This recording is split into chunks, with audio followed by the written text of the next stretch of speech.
கர்த்தருடைய பரிசுத்த நாமம் மகிமைப்படுவதாக. இந்த நாளில் உங்களோடு சேர்ந்து தெய்வ சமூகத்தில் அமரும்படியாய் ஆண்டவர் கொடுத்த விலையேறப்பட்ட கிருபைக்காக கர்த்தருக்கு அதிகமாக நன்றி செலுத்துகிறேன். நம்முடைய வேதத்தில் புதிய ஏற்பாட்டில் பேதுருக்கு எழுதின முதல் நிருபம், பேதுருவுக்கு எழுதின முதல் நிருபம் 1ஆம் அதிகாரம் வசனம் 7. பேதுரு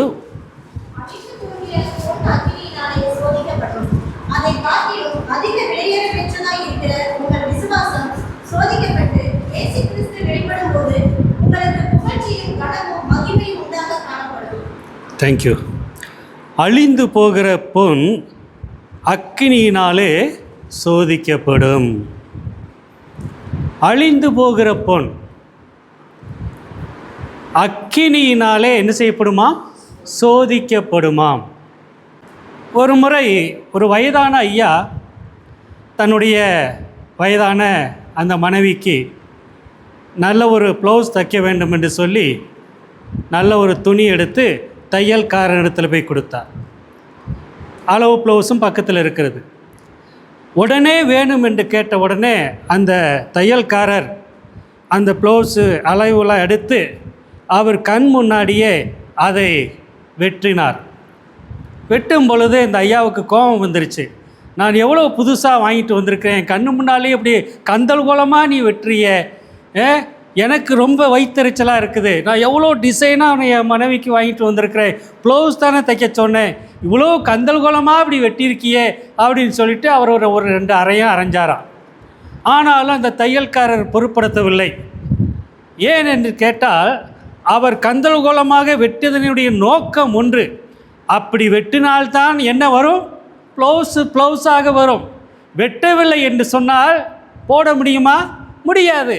அப்போது கிறிஸ்தவ வாழ்க்கையில் சோதனை என்பது நமக்கு மிகுந்த ஒரு ஆசீர்வாதத்தை கொடுக்கும் என்பதில் சந்தேகமே இல்லை. அப்போ இங்கே வேதத்தில் என்ன வாசிக்கிறோம்? அழிந்து போகிற பொன் அக்கினியினாலே சோதிக்கப்படும், அதை பார்க்கிலும் அதிக விலையேற பெற்றதாயிருக்கிற உங்கள் விசுவாசம் சோதிக்கப்பட்டு, உங்கள் விசுவாசம் சோதிக்கப்பட்டு. அது என்ன விசுவாசம்? நம்மெல்லாம் என்ன பெயர் பெற்றிருக்கிறோம்? விசுவாசிகள். எப்போ விசுவாசிகள் என்று பெயர் பெற்றிருக்கிறோம்? ஒரு மனிதன் என்னைக்கு ஆண்டவர் இயேசு கிறிஸ்து உள்ளத்தில் ஏற்றுக்கொண்டு கர்த்தருடைய பிள்ளையாக இருக்கிறானோ அவனுக்கு பேர் என்னது? விசுவாசி. சரி, விசுவாசம். விசுவாசம் என்றால் என்ன? உடனே நமக்கு நம்முடைய மனதில் வரும், விசுவாசமானது நம்பப்படுபவர்களின் உறுதியும் காணப்படாதவர்களின் நிச்சயமாக இருக்கிறது. இதெல்லாம் சரிதானுங்க, இதெல்லாம் சரிதான்.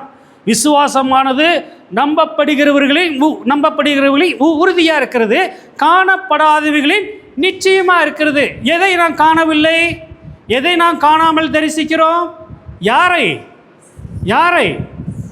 இயேசுவை. அவர் எப்படி இருக்கிறார் நமக்கு தெரியுமா? ஆனால் நம்முடைய மனதிலே அவர் எப்படிப்பட்டவராக இருக்கிறாரு? அவர் ஜீவிக்கிற தேவனாக இருக்கிறாரு. அவர் பட்சிக்கிற அக்கினியாக இருக்கிறாரு. அவர் தாழ்மை உள்ளவராக இருக்கிறார். அவரை குறித்து தான நாமங்கள் கிட்டத்தட்ட 800க்கு அதிகமான நாமங்கள் இருக்கிறது. அவருடைய கிரியைகள் சொல்லப்போனால் இந்த பைபிளே கொள்ளாது. அவ்வளோ மகத்துவமான தேவன், அவ்வளோ ஆச்சரியமான தேவன். அவரை நாம் விசுவாசிக்கிறோம் இல்லையா? அவரை நாம் என்ன செய்கிறோம்?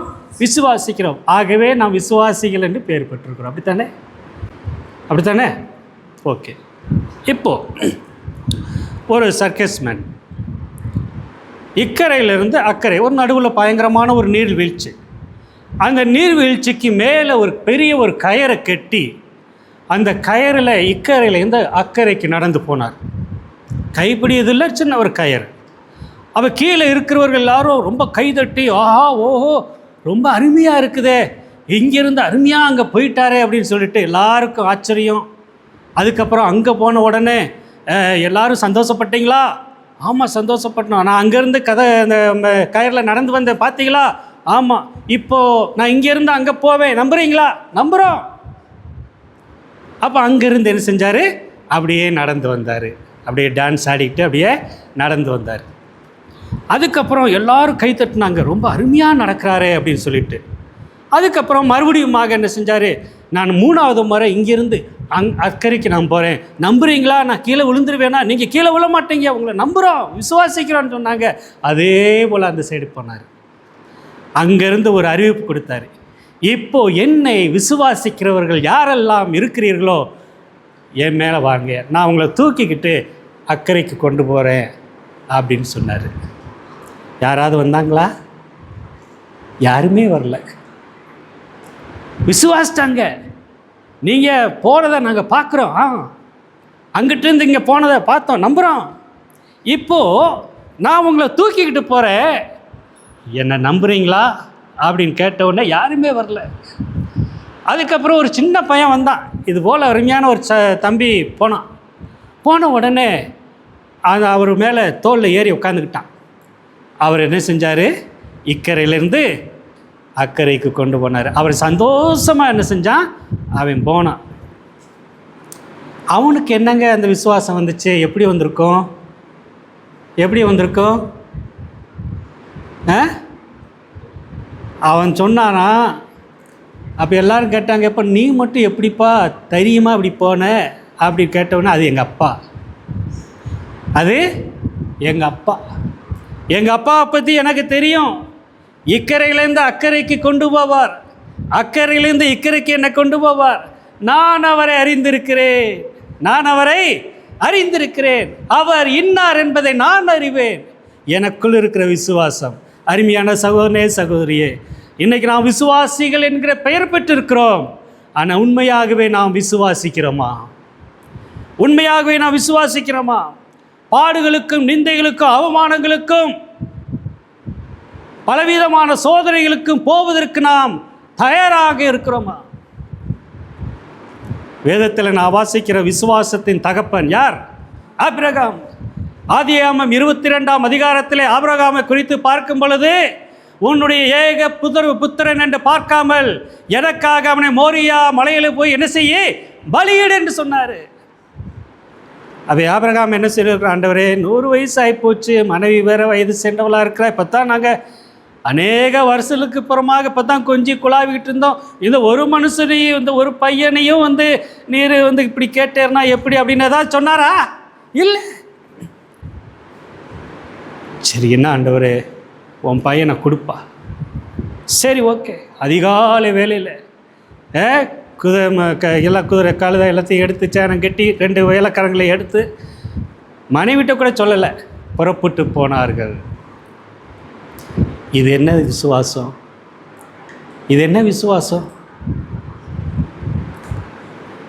அப்போ போகும் பொழுது அந்த கேள்வி இருக்குது பார்த்தீங்களா, அது ஈசாக்குடைய கேள்வி. அப்பா, என்ன கேள்வி? விறகு இருக்குது, கட்டை இருக்குது, எல்லாமே இருக்குது, தீப்பந்தம் எல்லாமே இருக்குது, பலி செலுத்துவதற்கு ஆடு எங்கே? இதை நம்ம இந்த வசனமெல்லாம் நம்ம சாதாரணமாக வாசிக்கிறோம். சற்று நேரம் நம்ம சிந்தித்து பார்த்துருக்குறோமா? இன்றைக்கி நம்முடைய வாழ்க்கையில், நம்முடைய குடும்பத்தில், நம்முடைய பிள்ளைகளுக்கு ஏதாவது வியாதி வந்துருச்சு அப்படின்னு சொல்லும் பொழுது சாதாரண டெஸ்ட் பண்ணி கேட்டோம். சொல்லும் பொழுது எவ்வளோ வேதனை இருக்கும், எவ்வளோ பேரண்ட்ஸுக்கு துடிதுடிப்பு இருந்திருக்கும். அப்போ ஒரு வியாதி இதுக்கு எப்படி சுகப்படுத்துறதுன்ற அங்கலாய்த்து கொண்டு இருக்கிற வேலையில் இப்போ பெரிய ஒரு இக்கட்டான ஒரு சூழ்நிலை, பலி செலுத்தணும். ஐயா, வேறு எதுவுமே சோர்ஸ் இல்லை. எது சோர்ஸு? ஆனால் கீழே என்ன சொல்லிட்டு போகிறார், நானும் பிள்ளையாண்டனும் போய் என்ன செஞ்சுட்டு வரோம், போய் பலி செலுத்திட்டு திரும்பி வரோம். இதுதான் விசுவாசம். ஆனால் என்ன நடக்குமோ நடக்காதா அது அவருக்கு தான் தெரியும். அப்போ கேட்குற கேள்விக்கு என்ன பதில்? நீங்களும் நானும் என்ன பண்ணியிருப்போம், கொஞ்சம் கண்ணீர் விட்டுருப்போம் இல்லையா? கண்ணீர் விட்டுருப்போமா இல்லையா? எப்பா, உன்னைத்தான் சொன்னார். யார்? ஆண்டவர் உன்னைத்தான் சொன்னார் பலி செலுத்த. அதனால ஆடெல்லாம் எங்கே, நீ தான் ஆடு வா அப்படின்னு சொல்லியிருந்தா நிலைமை என்ன ஆயிருக்கும்? ஒருவேளை இக்காலத்தில் அந்த மாதிரி சொல்லியிருந்தா என்ன ஆயிருக்கும்? ஓயா, நீயும் நான் பிச்சு பிடிக்கி ஈசாக்கு என்ன செஞ்சுருப்பார், ஒருவேளை ஓடி இருக்கலாம்னா அதுதான் சிறந்தது. இருந்திருந்து என்னையா பலி செலுத்த போகிற, நீ எதையும் பலி செலுத்து போ ஓடி இருக்கலாம். தேவன் பார்த்துக்கொள்வார். எப்படி? தேவன் பார்த்துக்கொள்வார். ஆகிற நம்முடைய விசுவாசம் எப்படி சோதிக்கப்படுகிறது?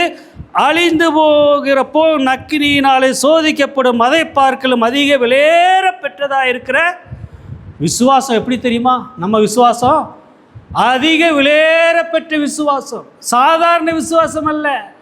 எப்படிப்பட்டதான விசுவாசம்? அதிக விலையேற பெற்றதாக இருக்கிற விசுவாசம்.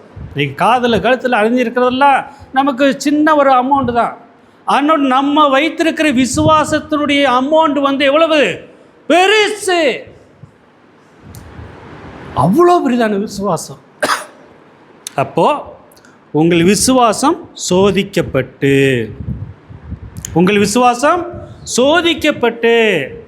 ஆபிரகாமுடைய விசுவாசம் சோதிக்கப்பட்டது. அதுக்கப்புறம் அவர் எப்படியானார்? விசுவாசத்தின் தகப்பனானார். தகப்பன். அப்போ நம்முடைய விசுவாசம் சில நேரங்களில் சோதிக்கப்படும் பொழுது நம்ம அப்படியே டவுன் ஆகும். வேத வாசிப்பது, ஜெபம் பண்ணுறது, இப்போ பாட்டு படிக்கிறது, இதெல்லாம் அப்படியே டவுனாகி போய்கிட்டே இருக்கும். உண்மை தானேங்க? உண்மை இல்லையா? அகத்தின் அழகு முகத்தில் தெரியும். கர்த்தருக்கு கொடுக்க வேண்டிய நேரத்தையும் காலத்தையும் சரியாக நம்ம கொடுத்தோம் என்று சொன்னால் எதற்கும் பயப்பட அவசியமே இல்லை. கர்த்தருக்கு சரியான நேரத்தில் அந்த நேரத்தையும் காலத்தையும் கொடுக்கணும். வேதத்தை வாசிக்க வேண்டிய நேரத்தில் வேதத்தை என்ன செய்யணும்? வாசிக்கணும். தியானிக்க வேண்டிய நேரத்தில் தியானிக்கணும். நம்ம எல்லாவற்றையும் நீட்டாக வெளி வேலைகள் எல்லாமே நீட்டாக நம்ம பார்த்துக்கிட்டே இருப்போம். அதெல்லாம் நோ ப்ராப்ளம். ஆனால் தெய்வ சமூகத்தில் தான் நமக்கு கொஞ்சம் இறுக்கமாக பிடிக்கும் இல்லையா? ஆனால் நம்முடைய விசுவாசம் எப்படிப்பட்டதாக இருக்கிறது?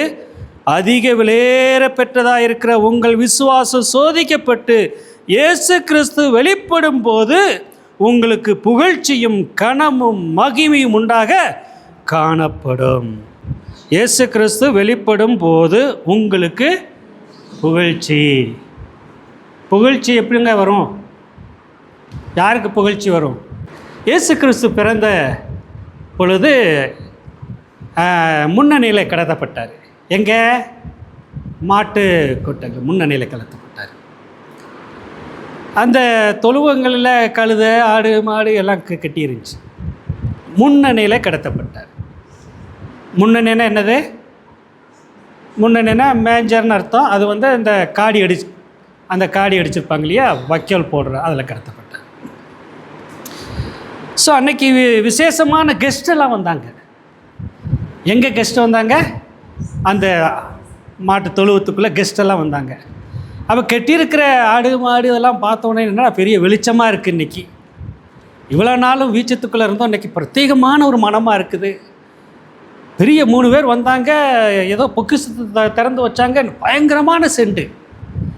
இந்த மாதிரி ஒரு மணந்ததே இல்லை அப்படின்னு சொல்லிட்டு, ஆஹா ஓஹோ அப்படின்னு சொல்லிட்டு அது சாப்பிட்றதெல்லாம் மறந்து இந்த முன்னணியில் கடத்தப்பட்டிருக்கிற அங்கே மகான் உன்னதமான மகத்துவம் உள்ள தேவன் அங்கே கடத்தப்பட்டிருக்கிறாரு. இது என்னையா எல்லாரும் பணிந்து கொள்கிறாங்களே அப்படின்னு சொல்லிட்டு ஆச்சரியமாக பார்த்துக்கிட்டு இருக்கு. தன்னுடைய கவலையெல்லாம் மறந்து இருட்டெல்லாம் போய் வெளிச்சத்துக்குள்ளே அந்த மாட்டுத் தொழுகத்தில் என்னதான் மனம் எடுக்கும் நமக்குத்தான் தெரியும். ஆனால் அன்னைக்கு விசேஷமான மனம். என்ன மனம்? செண்டு. அந்த பொக்கிஷத்தை திறந்து வைத்த பொழுது பயங்கரமான செண்டு, எல்லாம் நறுமணமானது. சில நேரங்களில் ரட்சிக்கப்படாததுக்கு முன்பதாக மாட்டுக்கொட்டையை போல நாற்றம் எடுத்த நம்முடைய வாழ்க்கையிலும் கூட இந்த மகாராஜர் இயேசு கிறிஸ்து உள்ளத்தில் உதித்த பொழுது நம்முடைய வாழ்க்கையில் ஒரு பெரிய மாற்றம், பெரிய மனம். என்னது? ரட்சிப்பின் மனம். ரட்சிப்பின் அனுகூலமான காரியங்கள் வந்தவுடனே குதித்தெழுந்து, முடவனை பார்த்தோம் இல்லையா, அவன் குதித்தெழுந்து நின்று நடந்து தேவனை துதித்து கொண்டு தேவாலயத்துக்கு கடந்து போனானே, அதுபோல் நம்முடைய வாழ்க்கையில், இருட்டான வாழ்க்கையில், கேடுகட்ட வாழ்க்கையில், நறுமணம் இல்லாத வாழ்க்கையில் இயேசு கிறிஸ்துவினர் மகான் உள்ளத்தில் வந்தபடினாலே இன்றைக்கு நம்முடைய வாழ்க்கை பெருஞ்சோதியாய் மாறி இன்றைக்கு ஆண்டவருக்காக கனி கொடுக்கக்கூடிய ஒரு வாழ்க்கையாக ஆண்டவர் உங்களையும் என்னை வைத்திருக்கிறார் என்று சொன்னால் இதுவல்ல ஒரு விசுவாசம். அல்லேலூயா. ஆமாம், ஒன்றுக்கு உதவாத நம்மை உலக தோற்றத்துக்கு முன்னே நம்மை தெரிந்து கொண்டு, ஏதோ தாயின் கருவில் உருவாகும் முன்னே நான் உன்னை தெரிந்து கொண்டேன் என்று சொல்லி வாக்குத்தத்தம் பண்ணின அந்த தேவாதி தேவன் இன்னைக்கு எங்கே வசிக்கிறார்? நம் உள்ளத்துக்குள்ளே வசிக்கிறார். அப்போது நம்முடைய வாழ்க்கை திறன் எப்படி இருக்கு? நம்முடைய விசுவாசம் சோதிக்கப்படும் பொழுது அது எப்படிப்பட்டதான விசுவாசம்? எப்படிப்பட்டதான விசுவாசம்? அதிக விலையேறப்பட்ட பாருங்க, நம்முடைய விசுவாசம் எவ்வளவு? அதிக விலையேறப்பட்ட. மறந்துடக்கூடாது. இந்த ஃபேனுக்கு ஒரு விலை இருக்குது, இந்த ஃபேனுக்கு விலை இருக்குது, இந்த டேபிளுக்கு விலை இருக்குது, ஃபேனுக்கு எல்லாத்துக்கும் விலை இருக்குது, சட்டுக்கு ஒரு விலை இருக்குது, நம்ம போட்டிருக்கிற அணிகலன்களுக்கெல்லாம் விலை இருக்குது. நம்முடைய விசுவாசத்திற்கு இவ்வளவுதான் விலை இல்லை, அதிக விலையேறப்பெற்றதாக இருக்கிற யார் விசுவாசம்? உங்கள் விசுவாசம். உங்கள் விசுவாசம் எப்படிப்பட்டது? சோதிக்கப்பட்டு. நம்முடைய விசுவாசம் சோதிக்கப்படும். Are you ready? ரெடியாக இருக்கீங்களா? அப்படி தாங்க இருக்கும். அப்படியே சோதனை வந்துக்கிட்டு தான் இருக்கு. வருதா இல்லையா? Yes or no? Yes yes. சோதனை வரணும். சோதனை வரலன்னா ஜீரோ. ஒரு தேவனுடைய பிள்ளைக்கு என்ன வரணும்? இதிலே தாயா கிடக்கிற மறுபடியும் சோதனை. சோதிக்கப்படுகிற எவனும் அந்த சோதனை கிடையாது. நான் தேவனால் சோதிக்கப்படுகிறேன்ல. நம்முடைய விசுவாசம் எப்படிப்பட்டதான விசுவாசம்? அதிக விலையேறப்பட்டதாக இருக்கிற. இப்போ இது வண்டியில் கொஞ்சம் காற்று இருந்துச்சுன்னா டெஸ்ட்டு பண்ணுவாங்க பார்த்தீங்களா? மீட்ரு வச்சு எதுக்கு எவ்வளோ இருக்குது அப்படின்னு. புஷ்ஷுன்னு ஒன்றுமே இல்லைன்னா டெஸ்ட் பண்ணுவாங்களா? பண்ண மாட்டாங்களா? பண்ண மாட்டாங்க. அங்கே எதுவுமே இல்லை. நமக்கு எதுவுமே இல்லைன்னு வச்சுக்கிங்களேன். விசுவாசம் இல்லை, ஒன்றும் இல்லை, ஜெபம் இல்லை. ஏதாவது நமக்கு யாராவது சோதிப்பாங்களா? பிசாசு பக்கத்தில் வருவானா நம்மாலுன்னு போயிடுவான். நீங்கள் ஆவிக்குரிய நிலைமையிலும் எல்லா நிலைமையிலையும் நீங்கள் கரெக்டாக இருந்தால் அவன் வந்து என்ன செய்வான்? குத்துவான். ஏய், நீ ரொம்ப பைபிள் படிக்கிற, நீ ரொம்ப ராகமாக பாட்டு படிக்கிற,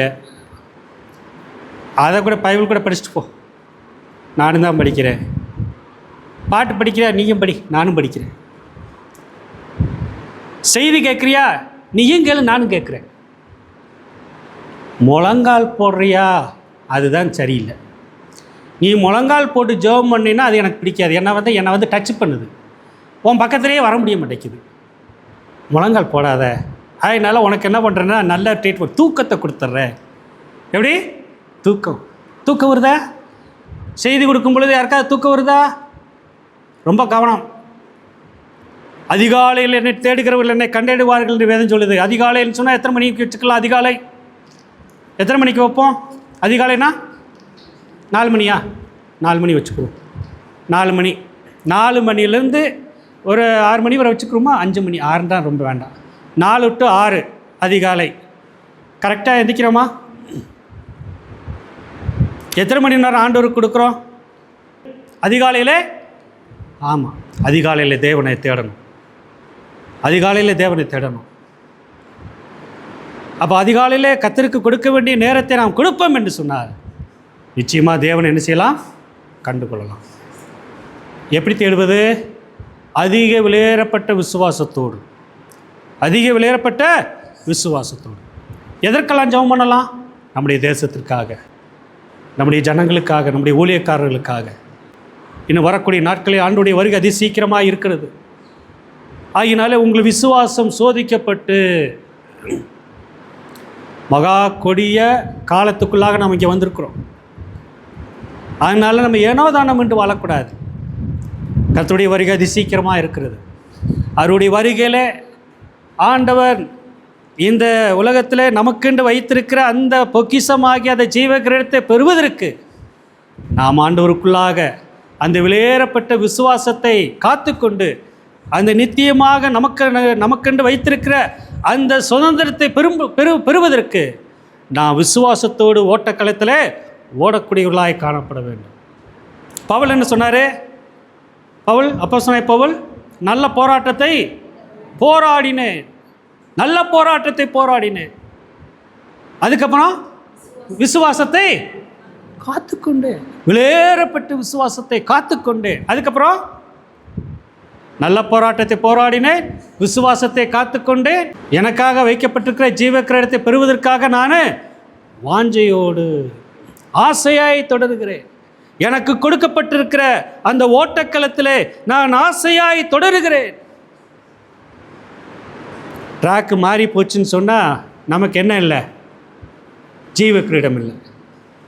ஓட்டத்தில் ஓடிடலாம், ஆனால் ட்ராக்கு மாறிடுச்சுன்னு சொன்னால் நமக்குண்டு வைக்கப்பட்டிருக்கிற ஜீவக்கிரீடத்தை பெற முடியாது. அதனால் இக்காலத்து பாடுகள் நம்ம அப்படியே அழிந்து போகிறதுக்கல்ல, நமக்கென்று கொடுக்கப்பட்டிருக்கிற அந்த விலையேறப்பட்ட அந்த ஜீவக்கிரீடத்தை பெறுவதற்கு பாடுகள் அவசியமாக இருக்கிறது. இடுக்கமான வாசல் வழியாய் பிரவேசிக்கும் பொழுது பாடுகள் இருக்கும். ஒரு பாட்டு கூட இருக்குது, இடுக்கமான வாசல் வழியே வருந்தி நுழைய முயன்றிடுவோம், இடுக்கமான வாசல் வழியே வருந்தி நுழைய முயன்றிடுவோம், சிலுவை சுமந்து இயேசுவின் பின் சென்றிடுவோம், சிலுவை சுமந்து இயேசுவின் பின் சிரித்த முகமாய் சென்றிடுவோம், இடுக்கமான வாசல் வழியே வருந்தி நுழைய முயன்றிடுவோம். இடுக்கமான வாசல், விசுவாசம் என்கக்கூடிய அந்த இடுக்கமான வாசலில் நம்ம நுழைந்து நமக்கு வரக்கூடிய சோதனைகளையும் பாடுகளையும் சிரித்த முகத்தோடு தெய்வ சமூகத்தில் போய் நின்றோம் என்று சொன்னால் நிச்சயமாக தேவன் நமக்கென்று வைத்திருக்கிற அந்த ஜீவக்கிரீடத்தை பெறலாம். அதான் எடுத்துக்காட்டுக்கு நான் ஆபிரகாமை நான் சொன்னேன். ஆபிரகாம் ஒரு நாள் அவர் தயங்கலை, ஒரு நாள் ஐயோ என்னுடைய மகனை கேட்குறாரு அப்படின்னா தயங்கலை. நானும் என் பிள்ளையாண்டல் போய் ஆண்டவரை ஆராதித்து மடங்கி வருவோம். அந்த விசுவாசம் இருக்கிறதே, அந்த விசுவாசத்தை தேவன் பார்த்தார். போனாங்க, கட்டையெல்லாம் அடுக்குனாங்க, கட்டையெல்லாம் அடுக்கி எல்லாம் செஞ்சு அந்த மகனை போட்டு எல்லாம் கட்டிகிட்டு இருக்காரு. அப்பயும் அப்படியே படுத்துக்கிட்டு இருக்கான். காரணம் என்ன? ஏன் என்ன கட்டுறாரு, உம்மை கட்டுறேன் பாருங்க அப்படின்னு சொல்லிட்டு அவன் ஏன் கட்டலை? அவனுக்கு தெரியும் நானும் என் அப்பாவும் திரும்பி போவோம் அப்படின்னு சொல்லிட்டு கெட்டும்யா. ஆமாம், ரெண்டு பேருடைய இருதயத்தை பாருங்கள். இவர் கான்வர்சேஷன் போடுறாங்க, அப்பா எல்லாமே இருக்குது, ஆட்டுக்குட்டி எங்கே, தேவன் பார்த்துக்கொள்வார். ஓகே, ரெண்டு பேரும் கட்டையெல்லாம் அடுக்குனாங்க, இவர் மகனை தூக்கி வச்சார், கெட்டுறதான் கெட்டுங்கய்யா. விசுவாசம், என் தேவன் நீதி உள்ளவர், நானும் எங்கள் அப்பாவும் திரும்பி போவோம். அந்த விசுவாசம் யாருக்குள்ளே இருந்தது? ஆபிரகாம்கிட்ட மட்டுமல்ல, ஈசாக்கோடு இருந்தபடினால அவன் கெட்டும் பொழுது அமைதியாக இருந்தார். ஆபிரகாமே துப்பாட்ட பின்னிட்டு பாரு, அந்த முள் புதற்குள்ளே பெரிய ஆட்டுக்குட்டி சிக்கியிருந்தது. போனாங்க, எல்லாரும் பழி செலுத்தினாங்க, ஆண்டவர் ஆராதனை பண்ணாங்க, தகப்பனு மகன் அப்படியே நடந்து போனாங்க. எவ்வளோ சந்தோஷமாக இருந்திருக்கும். அதுக்கப்புறம் அவங்க கான்வர்சேஷன்லாம் வித்தியாசமாக இருந்திருக்கும்ல. சார் நம்ம ஆண்டவர் எவ்வளோ பெரிய இருப்பா, நான் தான் உங்கள்கிட்ட கேட்டேன், எங்கே ஆட்டுக்குட்டியெல்லாம் அங்கே தேவன் பார்த்துக்கொள்வார்னு சொன்னீங்களே, அங்கேயே ஆட்டுக்குட்டி கொடுத்தாரு. அங்கே தான், அங்கே எந்த ஆட்டுக்குட்டி? அங்கேயும் ஆண்டவர் வந்தார். சொன்னவர் சும்மா விட்டுருவாரா? சொன்னவர் சும்மா விட்டுருவாரா? கடைசி வர கடைசி நிமிடத்தில் என்னடா ஒன்றுமே இல்லையே, நான் இருக்கிறப்பா, இதை அடிச்சுக்கோ. பழி செலுத்தினாங்க, சந்தோஷமாக என்ன செஞ்சாங்க, வீடு வந்தாங்க. இதாய் விசுவாசம், அதிக விலையேற பெற்றதாக இருக்கிற அந்த விசுவாசம் நமக்குள்ளே இருக்கா? சிந்திச்சு பார்ப்போம். அருமையான தேவனுடைய பிள்ளைகளே, நாம் சற்று நேரம் செஞ்சு, ஆண்டவரே இந்த விசுவாசம் அதிக விலையேற பெற்றதாக இருக்கிற இந்த விசுவாசம் இது என்னது என்பதை நான் அறிந்திருக்கிறேன்னா, என்னோடய வாழ்க்கையில், அன்றாட கிறிஸ்தவ வாழ்க்கையில் ஒவ்வொரு நாளும் உடைய சமூகத்தில் நான் அடித்து வைக்கிறேன். என்னுடைய விசுவாசத்தினுடைய திறன் எப்படி இருக்கிறது, என்னுடைய விசுவாசத்தினுடைய தன்மை எப்படி இருக்கிறது, சிந்தித்து பார்ப்போம். விசுவாசத்தோடு நாம் ஒவ்வொரு நாளும் ஓட்டக்களத்தில் ஓடுவதற்கு தேவன் தாமே கிருபை செய்வாராக. ஆகினால நான் வாசித்த இந்த வேத பகுதியில் இயேசு கிறிஸ்து வெளிப்படும் பொழுது உங்களுக்கு புகழ்ச்சியும் கனமும் மகிமையும் உண்டாக காணப்படும். புகழ்ச்சி நமக்கு ஜீவ கிரீடத்தை வச்சு நம்ம புகழ்ச்சியோடு, அதுக்கப்புறம் கனப்படுத்துவார். எப்படி கனப்படுத்துவார்? முடிசூட்டு விழா அன்றைக்கி தான் நடக்கும். மகனே மகளே, எனக்காக இவ்வளோ கஷ்டப்பட்டில, நான் சொல்கிறதுக்கெல்லாம் நீ கீழ்ப்படிஞ்சில, இருந்தா வச்சுக்கோ, உனக்கு ஜீவக்கிரீடம் இருக்குது, இருந்தா வச்சுக்கோ அப்படின்னு சொல்லிட்டு அன்றைக்கி ஆயிரம் ஜனங்கள் மத்தியில் ஜீவக்கிரீடத்தை நமக்கு கொடுக்க முடியும். எவ்வளோ சந்தோஷமாக இருக்கும். அதனால் இப்பொழுது ஆண்டு நம்ம கண்ணீர் கவலைகள் எல்லாவற்றையும் அவருடைய துருத்தியில் வச்சுருக்குது. நம்முடைய கண்ணீரெல்லாம் சில நேரத்தில் நம்ம ஒத்தி எடுக்க முடியாது, ஆனால் அவர் ஒத்தி எடுப்பார். கண்ணீர் வீழ்ந்தாலும் ஒத்தி எடுத்து துருத்தியில் நிறைக்கின்ற இயேசு உண்டு. துருத்தி நிறையும் போது அளந்தெடுத்து ஆசீர்வாதம் தருகின்ற இயேசு உண்டு. கண்ணீர் சிந்தினாலும் ஒத்தி எடுக்கிறது துருத்தியில் நிறைக்கின்ற இயேசு உண்டு. நம்முடைய கண்ணீர் நமக்கு தெரியாமல் அந்த நிலத்தில் விழுந்துருச்சுன்னு சொன்னால் அது கீழே போயிடும். ஆனால் அதையும் மறந்துடாமல் ஒத்தி எடுத்து அதை துருத்தியில் வைத்து அதை அளந்தெடுத்து அதற்கென்ற ஆசீர்வாதத்தை கொடுக்கக்கூடிய நாதன் பரமேஸ்வரன் சர்வேஸ்வரன் நமக்கு இருக்கிறபடினாலே கலங்க வேண்டாம். விசுவாசத்தோடு நம்முடைய ஓட்டத்தை தொடங்கி நமக்காக வைத்திருக்கிற அந்த ஜீவ கிரீடத்தை பெறுவதற்கு தேவன் தாமே கிருபை செய்வாராக. ஆகையினாலே அவருடைய வருகையில் வரும் பொழுது நமக்கு புகழ்ச்சியும் கனமும் மகிமையும் உண்டாக தேவன் நம்மை வைத்திருக்கிறார். ஆகவே இப்படிப்பட்டதான தருணத்தை கொடுத்த திருச்சபையாருக்கு என்னுடைய வாழ்த்துக்களை தெரிவித்துக் கொள்கின்றேன். கர்த்தருடைய நாமம் மீண்டும் மீண்டும் மகிமைப்படுவதாக. நம்முடைய விசுவாசம் எப்படிப்பட்டதான விசுவாசம்? அதிக விலையேறப்பட்டதான விசுவாசம். காத்துக்கொள்வோம். அன்புடைய வருகை வரையிலும் இந்த விசுவாசம் நிலைத்திருக்கும்படியாய் நாமே ஒப்புக் கொடுத்து கர்த்தருடைய நாமத்தை மகிமைப்படுத்த தேவன் தாமே கிருபை செய்வாராக. அவருடைய நாமம் இன்னும் மீண்டும் மகிமைப்படுவதாக. ஆமென்.